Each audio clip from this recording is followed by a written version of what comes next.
저희한테 일반적으로 익숙한 맥주라고 하면 네캔 10,000원짜리 저렴한 맥주들이에요. 그런 것 때문에 아무래도 맥주는 저렴한 술이다 라는 인식이 있는데요. 저 같은 맥주 마니아들은 사실 그런 얘기를 들을 때마다 되게 화나요. 당장 제가 유튜브에서 좀 소개해드리는 수제 맥주들만 하더라도 대부분 10,000원 전후에다가 비싼 애들은 무슨 한 캔에 25,000원씩 하고요. 형으로 들어온 애들 중에서 막 좀 더 고급스러운 아이들은 심지어 5만원이나 10만원까지 하는 경우도 있습니다. 그렇다 보니까 맥주 마시니까 오히려 위스키 마실 때보다 돈 더 나가는데? 라고 하시는 분도 계실 정도인데요. 오늘은 이런 좀 비싼 맥주들에 대해서 한번 얘기를 해보려고 합니다.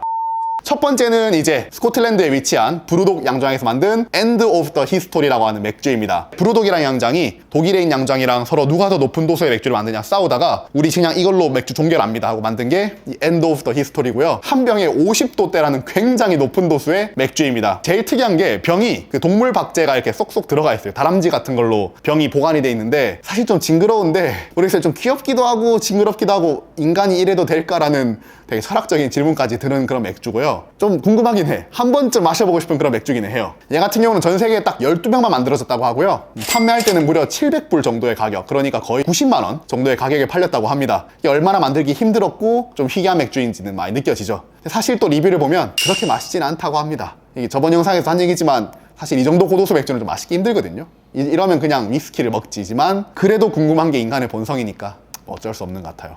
두 번째로 삿포로 양조장. 일본 맥주 좋아하시는 분들은 다들 아실 겁니다. 특히 현지에 가야지 먹을 수 있는 삿포로 클래식 같은 경우는 일본 맥주 마니아들의 마음을 울리는 그런 맥주이기도 하는데요. 이 삿포로에서 러시아 측이랑 연락을 해서 우주 정거장 안에 밭을 만든 다음에 보리를 심은 거예요. 그리고 우주에서 자란 보리를 다시 일본으로 들고 와서 맥주를 만들었다고 합니다.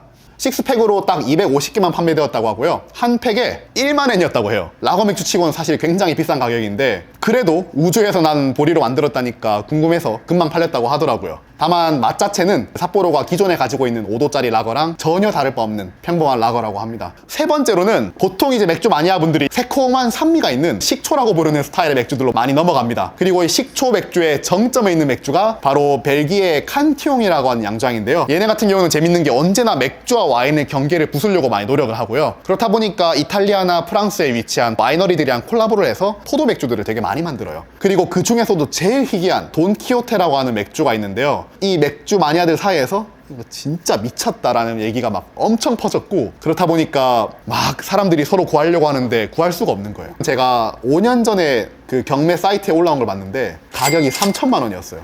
맥주 한 병이요. 심지어 나온 지가 2010년 초반대에 나온 거라 이제는 솔직히 먹으면 저는 맛없을 것 같아. 그래서 10몇 년이 된 맥주를 3천만 원을 주고 살 가치가 있을까? 전 잘 모르겠어요. 근데 그럼에도 궁금해. 진짜 저는 이 맥주를 마시면서 아마 죽기 전에 그 병이라도 보는 게 소원이야. 누군가 마신 그 병을 보고 야 이거 맥주 어땠어요? 라고 질문하는 것조차 꿈인데 언제 그런 걸 볼 수 있을지.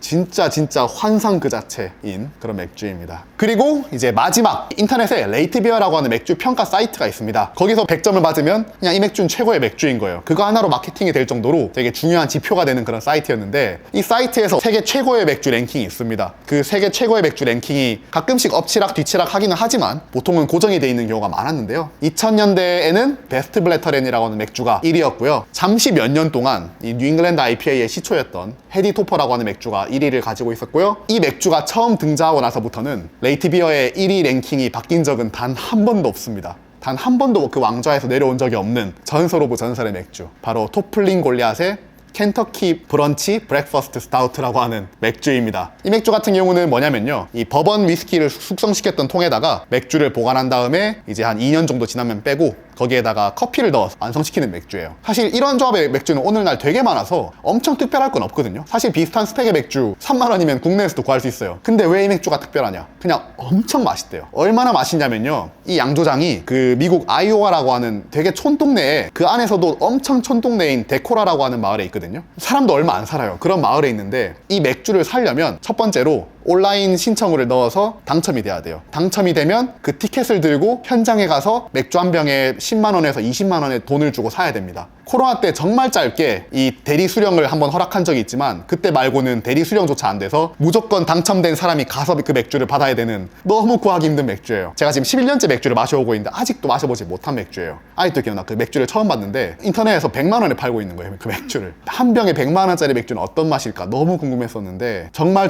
운이 좋게도 저도 코로나 시절에 그 대리 수령이 됐을 때 어떻게든 해서 그 맥주를 구하게 되었고, 오늘 이 영상의 마무리는 이 맥주의 리뷰와 함께 해보려고 합니다. 바로 이 맥주.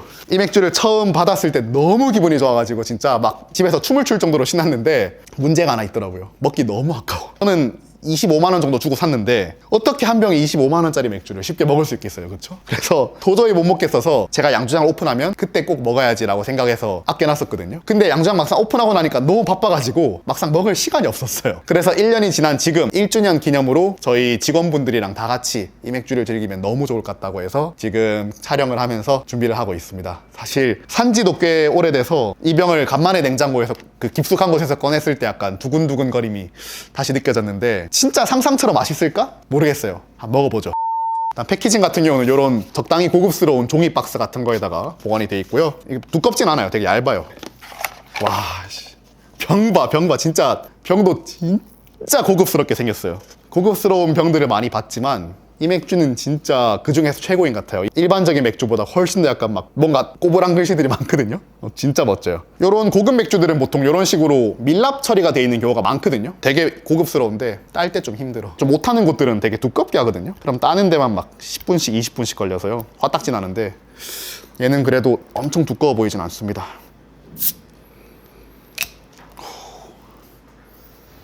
와,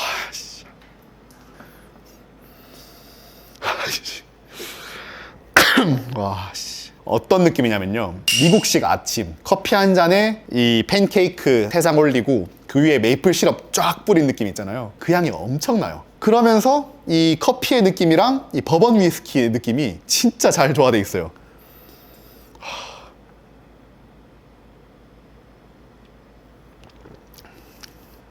와, 맛있네요. 왜 옛날 그 사람들이 그 정도로 열광을 했는지 이해가 됩니다. 사실 이게 5년 된 맥주인데, 맥주가 5년쯤 되면 사실 힘이 다 빠지거든요. 특히 커피 느낌은 너무 튀던가 아니면 빠져서 밸런스가 좀 엇나갈 수 있는 그런 시간까지 지났는데 여전히 너무 맛있어요. 향이 풍성하고 달콤한 듯 하면서 피니싱도 깔끔하게 떨어져가지고, 와, 이건 진짜 한 입 먹자마자 그냥 진동을 안 해요. 향이 개맛있네요 진짜. 5년 동안 기다린 보람이 있는 그런 맛인 것 같아요 진짜. 그래서 오늘 이렇게 한번 세계에서 가장 비싼 맥주 소개해드려봤습니다. 뭐 이 맥주 말고도 사실 구하기 힘든 맥주들 진짜 많기는 해요. 수제 맥주는 결국 비싸고 프리미엄 맥주들인데, 국내에서 잘 안 되는 가장 큰 이유는 왜 맥주를 그 돈 주고 먹지? 라는 생각이 되게 많기 때문이거든요. 여러분들도 이제 제 영상에서 소개해드린 그런 맛있는 맥주들 먹어보면 깜짝 놀랄 거예요. 진짜 맥주의 제일 큰 매력은 맛이 이만큼 넓고 맛있는 건 진짜 너무 맛있거든요. 제 꿈은 이런 좀 더 고급 맥주들이 대중화돼서 맥주도 비쌀 수 있다, 특별한 날 먹을 수도 있는 게 맥주다, 이런 인식이 좀 더 많아지면 좋겠고요. 오늘 영상에 소개해드린 맥주들도 언젠가 저는 다 마셔보는 게 꿈인데, 하나씩 마셔볼 때마다 영상이라도 한번 찍어 올려보겠습니다. 그래서 오늘 영상 여기까지고요. 다음에 또 재밌는 영상으로 찾아뵙도록 하겠습니다. 감사합니다. 바이바이.